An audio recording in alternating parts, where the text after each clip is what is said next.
করে চলে এসেছি। চলো জলদি জলদি আমি টিফিন রেডি করি। আর এই যে রান্নাঘর রাতেই পরিষ্কার করে রেখে দিয়েছি। চলো আমি দেখা হচ্ছে পরে। আমি এখন টিফিন বানাই, ছেলের খাবার রেডি করবো, ওকে রেডি করাবো।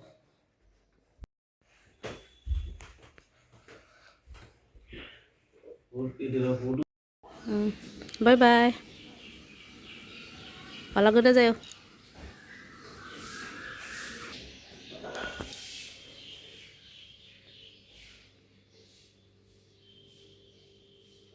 Good morning, Radhe Radhe.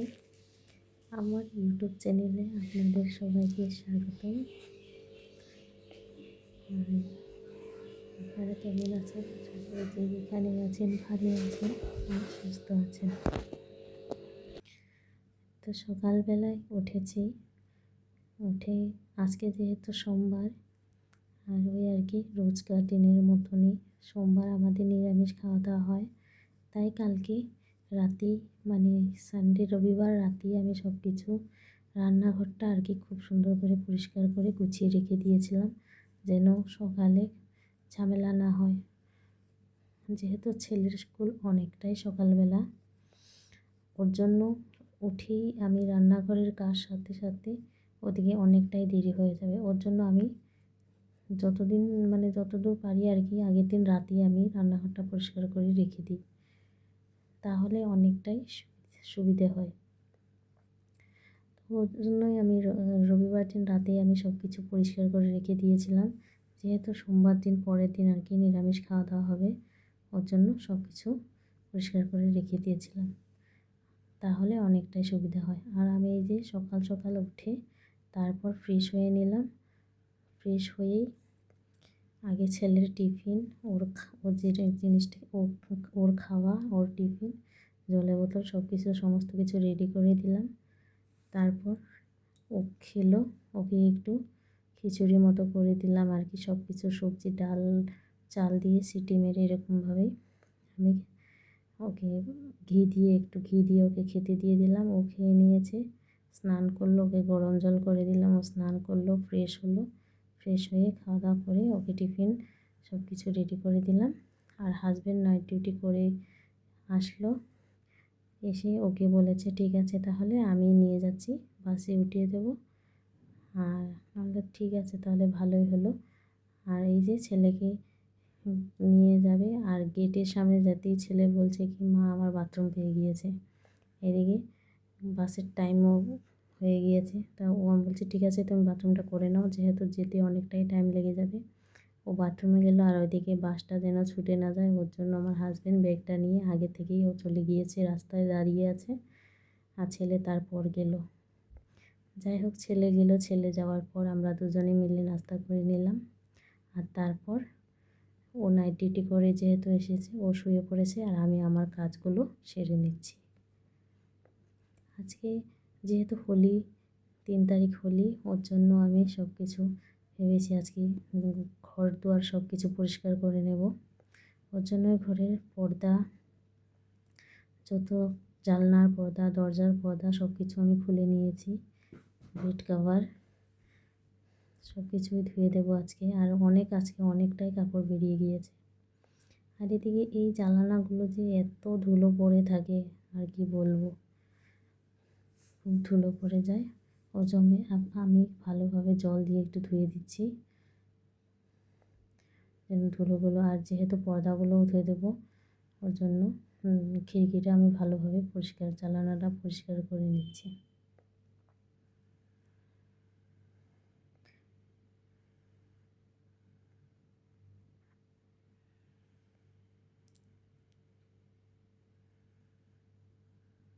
জানলাটা পরিষ্কার করার সময় একটু জল পড়ে গিয়েছে, ওর জন্য আমি এখন একটা শুকনো কাপড় দিয়ে ওয়ালটা ভালোভাবে মুছে দিলাম। আর নিচের জলটাও আমি এই কাপড়টা দিয়েই মুছে নেব। এখনও ঘর মোছা হয়নি, শুধু ঝাড়ু দেওয়া আর যত জিনিসপত্র আছে ওই আর কি ড্রেসিং টেবিলটাও ভালোভাবে মুছে নিলাম, সব কিছুগুলো করে নিয়েছি।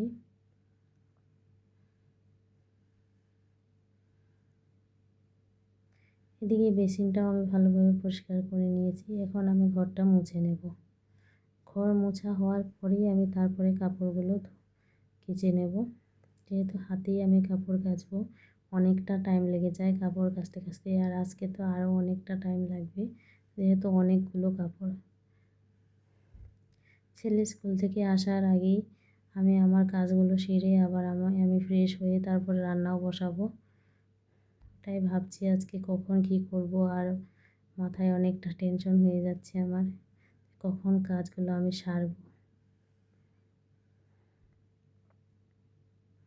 আর ঘর মোছার সময় আমি সব সময় সব দিন রোজকার দিই না, কখনো কখনো আমি একটু সার্ফ দিয়ে দিই, কোনো দিন আমি লবণ দিয়েও ঘরটা মুছে দিই। আর ফিনাইল তো অবশ্যই রোজই আমি ব্যবহার করি। আজকে আমি একটু সার্ফ আর ফিনাইল দিয়ে ঘরটা ভালোভাবে মুছে নিচ্ছি।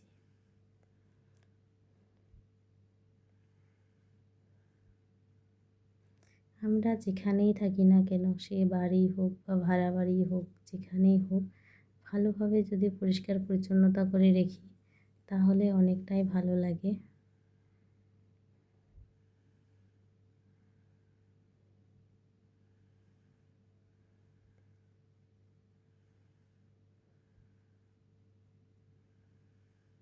আর আমি একটা রুম আমার মোছা হয়ে গেল, রান্নাঘরটাও একটু মুছে দিয়েছি। আর এখন চলে এসেছি আমি এই ঘরটা আমি মুছে নেব। এই ঘরের বিছানাটা আমার এখনও গোছানো হয়নি, যেহেতু হাজব্যান্ড নাইট ডিউটি করে এসেছে, ও শুয়ে রয়েছে। ও যখন উঠবে তখনই আমি এই বিছানাটা গুছিয়ে নেব।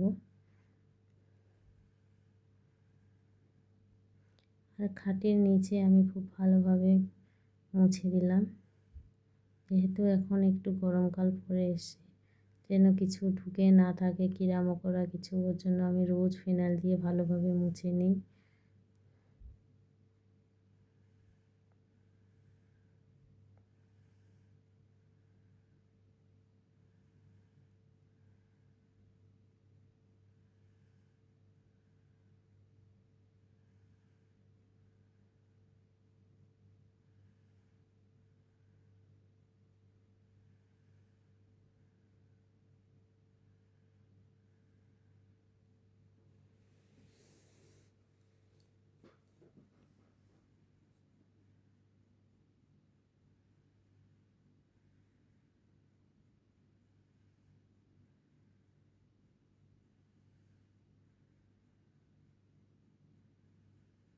আর আমার ঘর দুয়ার খুব সুন্দরভাবে মুছে নিলে এই দিকের জানালাটাও আমি পরিষ্কার করে ধুয়ে নিয়েছি, বাইরের দিকটাও সবটা আমি ধুয়ে নিলাম।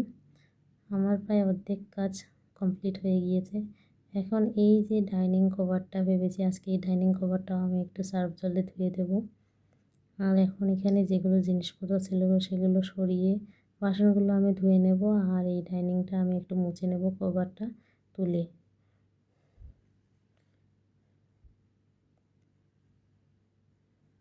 যেহেতু এখানে খাওয়া দাওয়া হয় আর আজকে ছেলের টিউশনও আসবে, ওর জন্য আমি কভারটা ভালোভাবে ধুয়ে দেবো।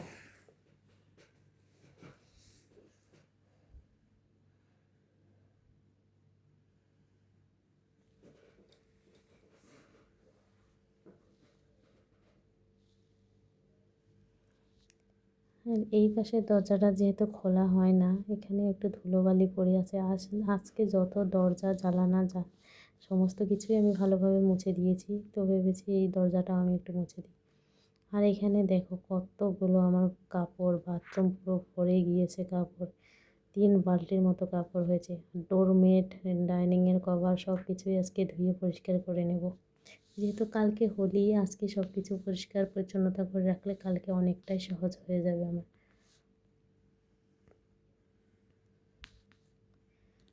2 বালতি কাপড় আমি আগের থেকেই সার্ফে ভিজিয়ে রেখেছিলাম, আর এখন এতগুলো আবার পর্দার কাপড় আর সব কিছু, সমস্ত কিছু, ছেলের ড্রেস, আমার হাজব্যান্ডের ড্রেস, সব কিছু আবার আমি এগুলো যেগুলো ছিল সার্ফে দিইনি, এখন আমি ওই সার্ফের জলে এগুলো ভিজিয়ে নেব। আর আগেকার যেগুলো ভিজিয়ে রেখেছিলাম সেগুলো এখন আমি ধুয়ে নেব।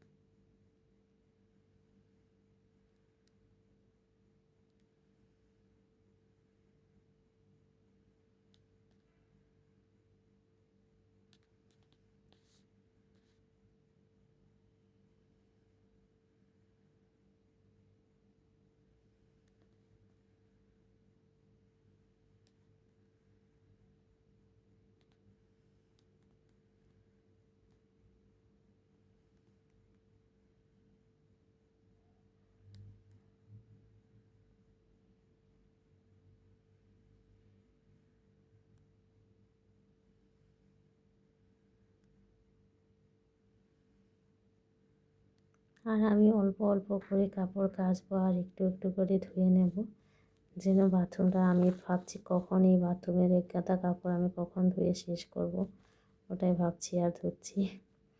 আর ধুতে ধুতে হাজব্যান্ড এদিকে বলছে যে আমি বাজার যাব। আমি বলছি দাঁড়াও, আবার দরজাটা আমি বন্ধ করতে যাব, ওর জন্য বারবার আমাকে যেতে হয়েছিল। অনেকটাই রাগ উঠে গিয়েছিল আমার, বারবার বাথরুম থেকে আমার ও যাচ্ছে আবার আসছে আবার যাচ্ছে।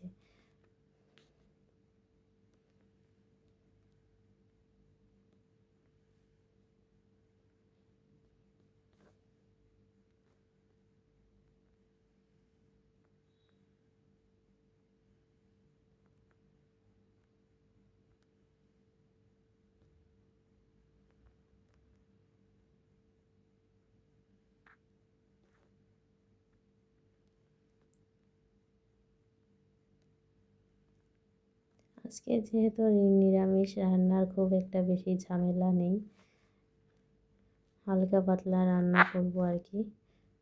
যাই হোক, অনেকটাই লেট হয়ে যাচ্ছে আর আমার অনেক টেনশন হচ্ছিল যে কতটা টাইম হয়ে গেল, মনে হয় আমি কখন ফ্রেশ হব, তারপরে আবার রান্না করতে হবে। আর ধুতে ধুতে যেন শেষই হচ্ছিল না আমার, এরকম মনে হচ্ছিল।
ওইদিকে হাজব্যান্ড বাজারে যখন যাচ্ছিল আমাকে জিজ্ঞাসা করছিল যে আর কী রান্না করবে, কী আনবো।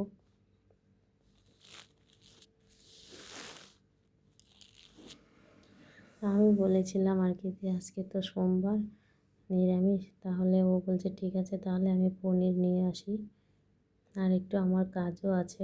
ওটা বলে আমি বলছি ঠিক আছে দাঁড়াও, আমি দরজাটা লাগিয়ে নেব, একটু পরে যাও। আর ওইভাবেই আমি কতবার আসা যাওয়া, ও যাচ্ছিল আসছিল, আমার অনেকটাই রাগ উঠে গিয়েছিল।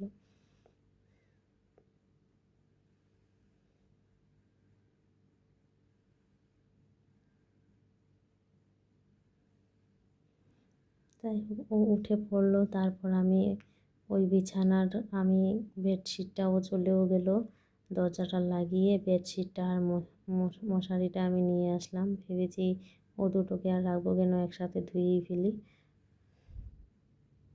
সব কিছু পরিষ্কার হয়ে যাবে।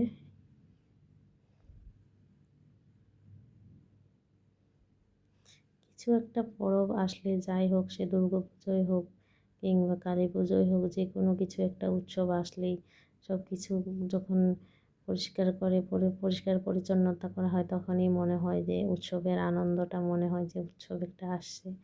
আমার তো এরকমই মনে হয়, যখন আমি সব কিছু গুছিয়ে পরিষ্কার পরিচ্ছন্নতা করে রাখবো তখনই আমার উৎসব উৎসব মনে হয় আর কি, আমার ভালো লাগে।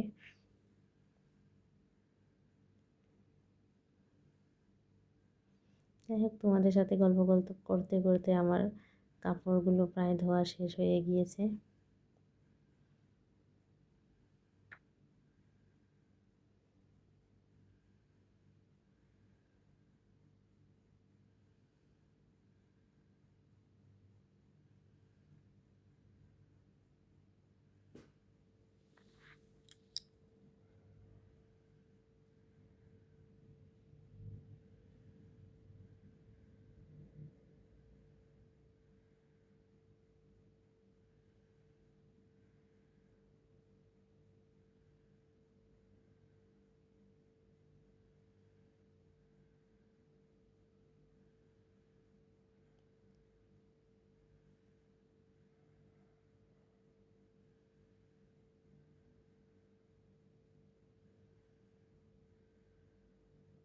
আর কাপড়গুলো ধোয়া হয়ে যাওয়ার পর আমি ডোরমেটগুলো একটু ধুয়ে দিলাম।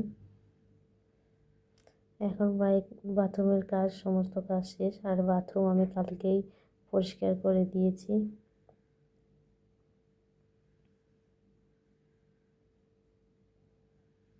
এখন কাপড়গুলো আগে ফ্রেশ হওয়ার আগে আমি কাপড়গুলো বাইরে মেলে দেবো, তারপরেই ফ্রেশ হবো।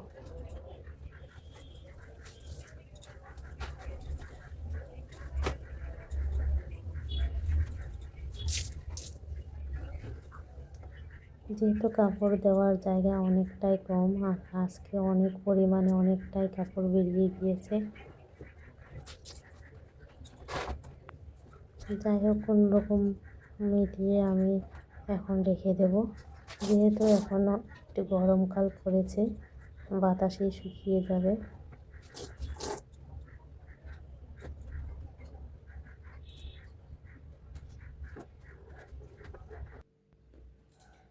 মোটামুটি কাজ হয়ে গিয়েছে। আর এখন ওই যে আর কি, শুধু আমি ফ্রেশ হবো, পুরো শরীর ভেজা, সব কিছু হয়ে গিয়েছে। এখন স্নান করে, স্নান একবার সকালে করেছি, তো আবার এখন ফ্রেশ হয়ে, যেহেতু পুরো শরীর ভিজে গেছে, আবার স্নান করে নেব। আর তারপরে রান্না করবো। অনেকটাই দেরি হয়ে গেলো, 12:30টার মতো হয়ে গেলো টাইম। এতগুলো কাপড় কাচা হয়েছে, আর সব কাপড়গুলো আমি বাইরে মেলে দিয়ে দিলাম।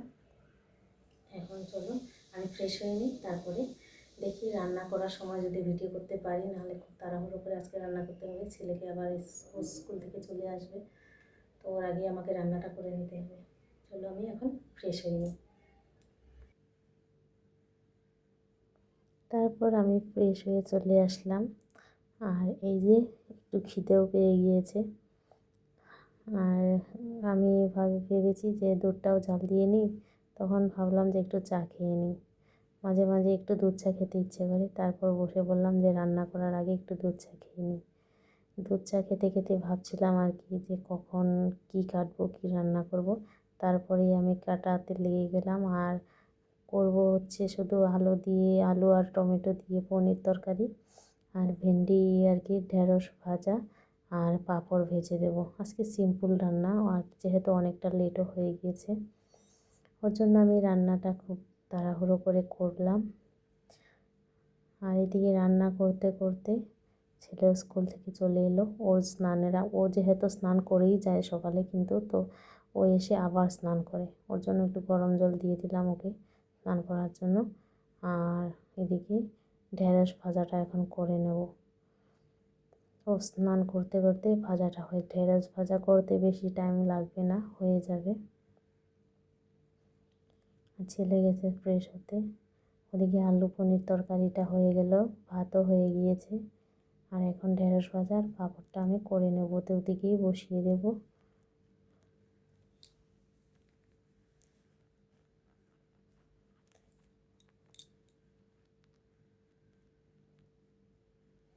আর এখানে আমি আজকে কোনো রান্নাতে আমি কোনো কিছু সেরকম মশলা ব্যবহার করিনি।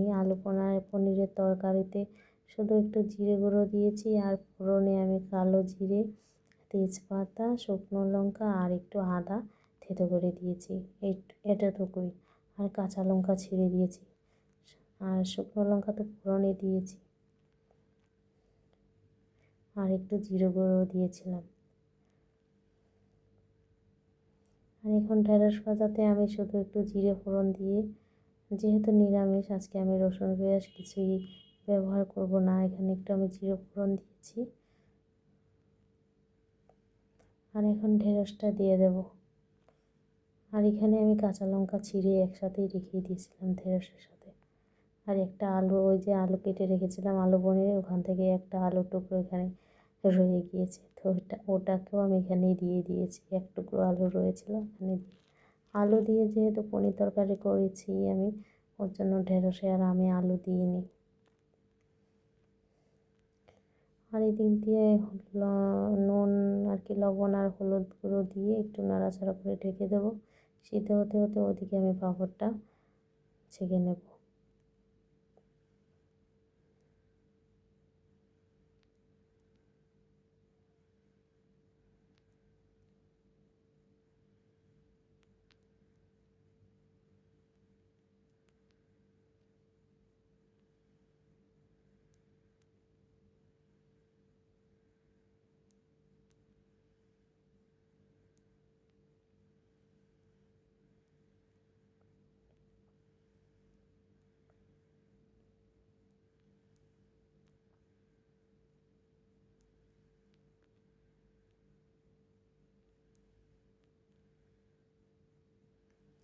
আর আজকে ওই পাঁপড়টা যেহেতু শেষ হয়ে গেছে, এই পাঁপড়গুলো ছিল, এগুলোই আমি ভেজে নেব এখন। এই পাঁপড়টাও খেতে ভালোই লাগে, আমার কাছে খারাপ লাগে না।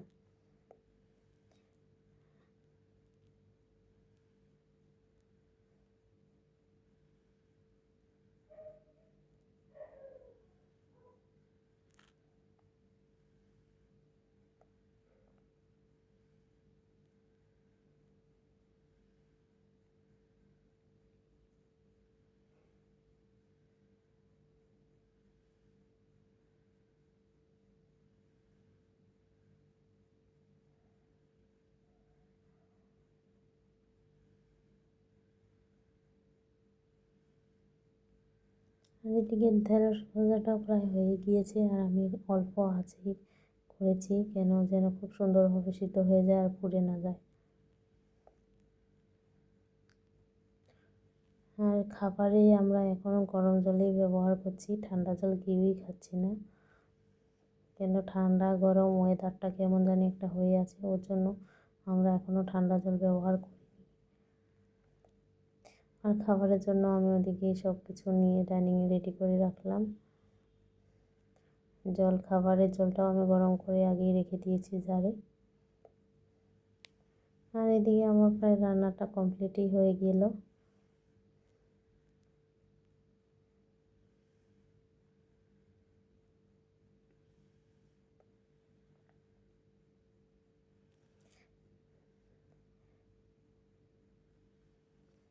তারপর দুপুরে বান্না আমার সমস্ত কিছু কমপ্লিট হয়ে যায়। আলু পনিরের তরকারি, পাঁপড় ভাজা, ভাত, আর এদিকে ঢেঁড়স ভাজা। যাই হোক, আমরা দুপুরে খাওয়া দাওয়া করলাম, আর এদিকে খাওয়া দাওয়ার পর সমস্ত আবার পরিষ্কার করে রেখে দিলাম। তারপর একটু রেস্ট নিয়ে নিলাম। আর এই যে দেখতে দেখতে 5:30টার মতো হয়ে গেল বিকেল। আর এদিকে দেখছিলাম আমি কাপড়গুলো শুকিয়েছি কি না, অল্প অল্প ভেজা আছে। আর যেগুলো শুকিয়েছে সেগুলো আমি এখন রুমের ভেতরে রাখবো।